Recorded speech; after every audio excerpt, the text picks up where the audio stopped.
Hello, this is Erin with Sanctuary Family Farms. I'm in my early 20s and am currently in medical school at Texas Tech. I want to share this message with you of what God has been working on in my life, and I hope it can be an encouragement for you.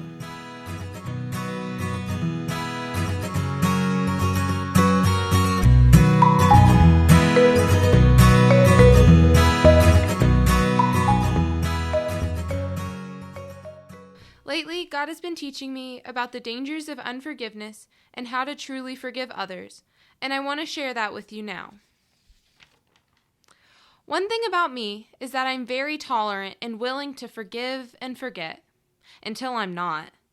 Back in elementary school, I had a girl in my class that I called my friend, but she wasn't exactly a friend in return. Over the years, I tolerated, accepted her, and even defended her as she excluded me, expected me to do the majority of work on our school projects, and called me names like uncultured swine. It wasn't until we were both in high school that I snapped one day. She asked me for a small favor as we prepared our presentations for English class, and I told her I wouldn't help her. She was so mad that she ignored me for 2 days. From then on, she became my nemesis. I was angry, bitter, and completely unwilling to forgive. For those of you like me who struggle to forgive, I can imagine that the anger you feel consumes many of your thoughts. You may have resentment that you have held on to for so long that it feels like it is rooted deep inside your heart. And the burden of the unforgiveness is so heavy, but it seems like it is impossible to let go. If this rings true for you, I can relate to you well. I have lived with these feelings against many people for many years, and I still struggle at times to let go. There are 3 problems with unforgiveness.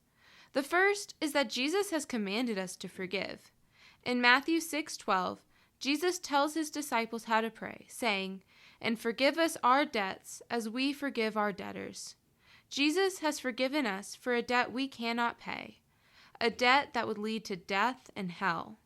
When we refuse to forgive others, we not only refuse to obey Jesus, we forget the great price Jesus paid for our own forgiveness. The second problem with unforgiveness is that it prevents us from living in the freedom Jesus Christ offers. 2 Thessalonians 2:11-12 says, "And for this cause God shall send them strong delusion, that they should believe a lie, that they might all be damned who believed not the truth, but had pleasure in unrighteousness." When we refuse to forgive and refuse to pass the need for justice, or more truthfully, the need for retribution, to Jesus, we lock ourselves into a cage filled with all-consuming anger, selfishness, and victimhood. We tell ourselves over and over again, "Oh, poor me. Life is so unfair. When is someone coming to rescue me?" But Jesus has already come and offered us a way out. As he said in John 8:32, "And ye shall know the truth, and the truth shall make you free." And what is that truth? That God is more than enough, that no man can put you in a place where God doesn't want you to be. But when we hold on to resentment over what has happened to us, we trap ourselves in a self-made pit of despair. If those 2 reasons in and of themselves don't help you want to get rid of your own unforgiveness, then consider this. Your focus on the anger you feel towards this other person destines you to become just like them. Without Jesus, the only way to escape victimhood is to become a victimizer. The person you hate with all your might will be you. You will hurt other people the exact same way you have been hurt. Forgiveness is the only way to prevent this from happening. Before talking about how to forgive, let's clarify exactly what forgiveness is and is not. Because forgiveness is not making what the other person did okay. It's not making them your friend again, especially if they have no remorse for their actions.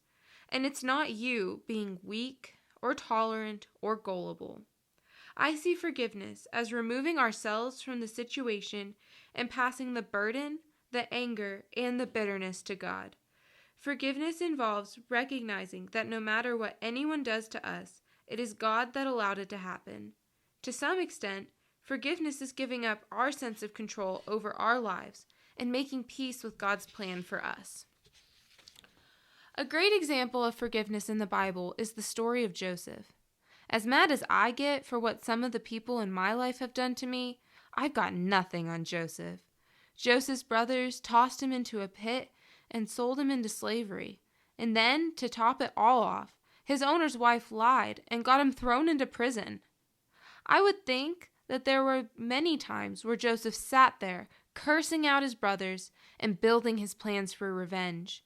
He may have waited and waited for the day when the opportunity for payback would come. And one day that opportunity did come. God put Joseph in the position of Pharaoh's right-hand man, and Joseph helped Egypt prepare for a famine after Joseph interpreted Pharaoh's dream of having 7 years of plenty and 7 years of few. So when the famine came and everyone around Egypt had nothing to eat, many, including Joseph's brothers, came looking for food. Instead of letting his family starve, he gave them food, welcomed them into Egypt, and helped them find land in Goshen, some of the most luscious land in all of Egypt. So how did Joseph do it? How did he not only forgive his brothers, but help them to prosper? Joseph made peace with God. He recognized that God had a good purpose bringing him into Egypt. In Genesis 45:8, Joseph says to his brothers, "So now it was not you that sent me hither, but God. And he hath made me a father to Pharaoh, and lord of all his house, and a ruler throughout all the land of Egypt." Joseph handed over the responsibility of what happened to him over to God. And then he didn't have to hold on to the anger over what his brothers did. Joseph could live in the freedom of how God redeemed his slavery and allowed him to save his family. I love how Joseph sees the good in what God has done, so evident in Genesis 50:19 and 20, where it says, "And Joseph said unto them, Fear not, for am I in the place of God? But as for you, ye thought evil against me, but God meant it unto good, to bring to pass, as it is this day, to save much people alive." Likewise, when we accept that God has a good plan for the trials in life that we go through, it no longer matters what someone has done to us. I encourage you to use Joseph as a role model for forgiveness. Here's what I take away as the steps to forgiveness. Step 1. You have to pray and say the words, "I forgive them." You have to separate yourself from the person. Step 2. Ask God to take away any anger and bitterness you hold on to. 1 Peter 5:7 says to cast all your cares upon him, for he careth for you. Step 3. Trust that you are where God wants you to be, and that you wouldn't be where you are today without going through what you've gone through. And step 4. Instead of focusing on that one person, think about Jesus and his goodness. Philippians 4:8 says, "Finally, brethren, whatsoever things are true, whatsoever things are honest, whatsoever things are just, whatsoever things are pure, whatsoever things are lovely, whatsoever things are of good report. If there be any virtue, if there be any praise, think on these things."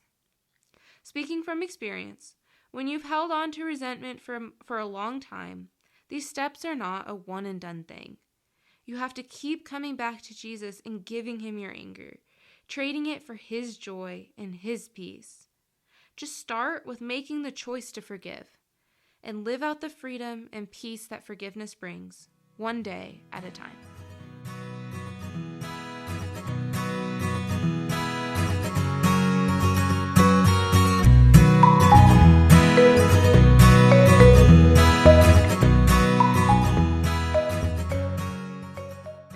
Thanks, Erin. You know, your subject reminds me of there was an illustration in the Roman times, Roman Empire, where if you egregiously hurt somebody, let's say you killed somebody, the punishment was that they would take the dead body of the person you killed and they would strap it to you. Of course, they were naked and you were naked, head to head, neck to neck, leg to leg, arm to arm, torso to torso.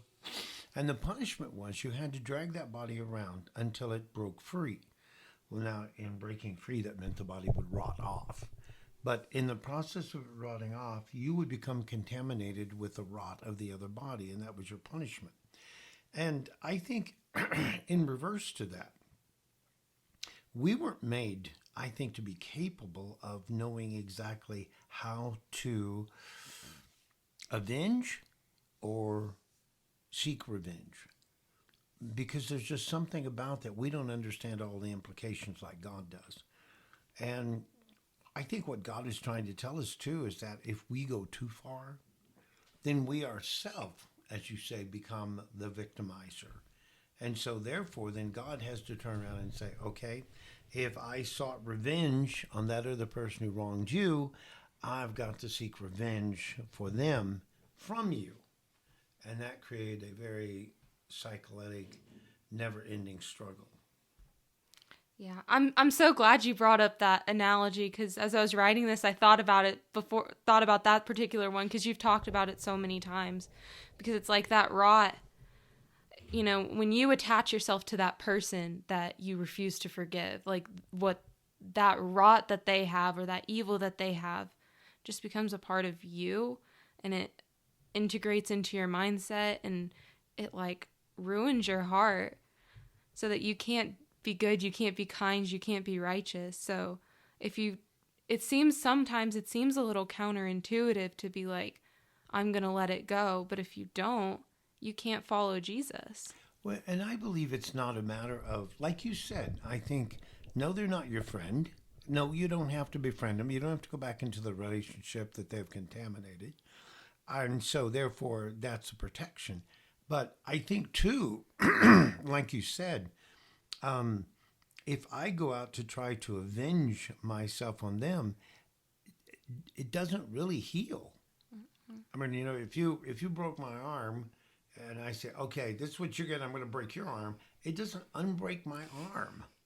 Yeah. Now I have a broken arm, and I have to look over my shoulder because you're going to come and do it again. Now I have two broken arms, and you have two, and then we go down the line. So it doesn't heal. And I think the thing Christ says is you've got to give up to be healed, to realize that, as you said, Christ is enough. He's more than enough. And so whatever's done to you, he will heal it.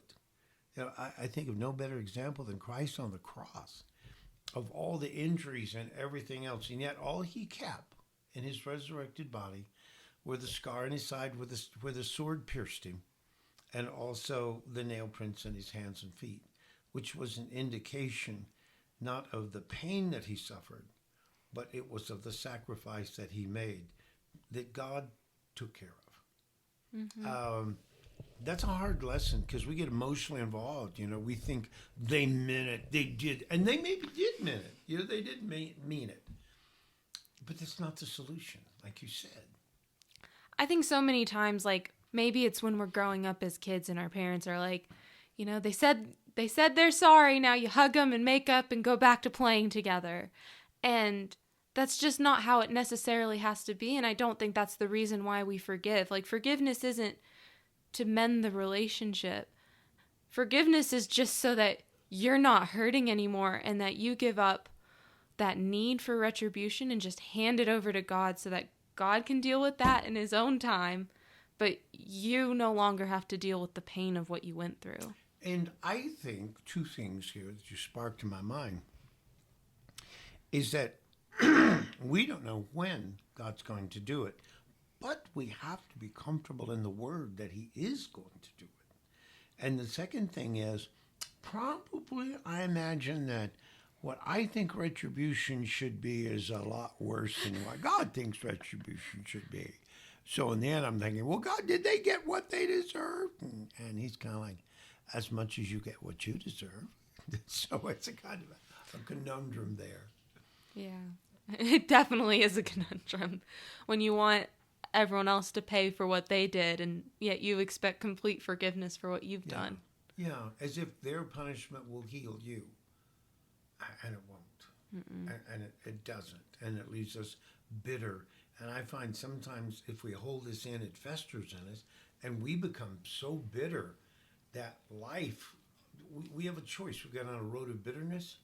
It's sorrow, it's depression, it's I'm a victim.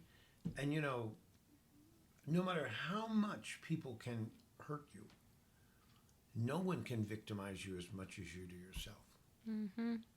Because that person can go and move and go away, but I have me all the time.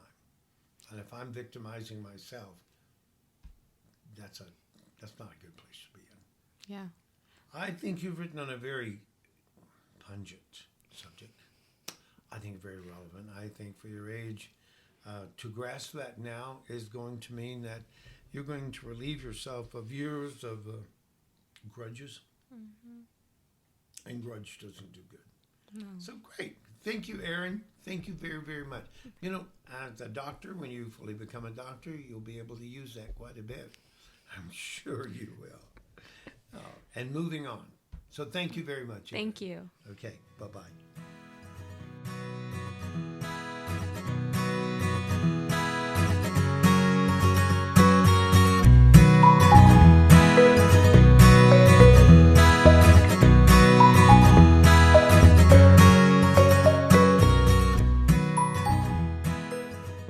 Hey y'all, thanks for joining us for Around the Supper Table. At Sanctuary Family Farms, we want to be real. Whether that's through our blogs, daily verses, or even Nana's recipes, we want to share the messages that God has laid on each of our hearts. If you liked what you heard today or want to get in touch with us, you can find us on Facebook and YouTube at Sanctuary Family Farms or our website at www.sanctuaryfamilyfarms.com, where we share our recipes and blogs and sell farm fresh beef and pork. We can't wait for you to join us again for next week's episode.